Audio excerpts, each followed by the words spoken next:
আজি বীৰ লাচিত সেনা অসমে শিৱসাগৰ নগৰ সমিতিৰ উদ্যোগত 15 তাৰিখে এখন বিহু হোৱাৰ কথা আছিলে। বিহুখন ইতিমধ্যে বাতিল কৰা হৈছে। বিহুৰ বাবে যিখিনি আৰ্থিক অনুদান ৰাইজে আগবঢ়াইছিলে সেই অনুদান আমি সামৰিক বাহিনীলৈ DC মহোদয়ৰ যোগেদি আমি দান কৰিম।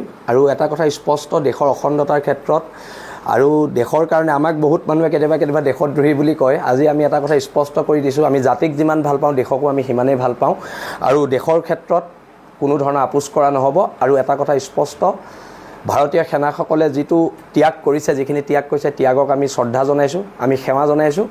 আৰু পাকিস্তান 4 ভাগত বিভক্ত কৰি দিয়ক এই সুযোগতে, আৰু লগতে POK পাক অকুপাইড কাশ্মীৰ যাতে IOK হয়, ইণ্ডিয়ান অকুপাইড কাশ্মীৰ হয়, আমি তাৰ বাবে প্ৰাৰ্থনা জনাইছোঁ। আৰু অনাগত দিনত দেশৰ বাবে, জাতিৰ বাবে যিমান ত্যাগ কৰিব লাগে বীৰ লাচিত সেনা অসমৰ সৈনিক হিচাপে আমি কৰি যাম।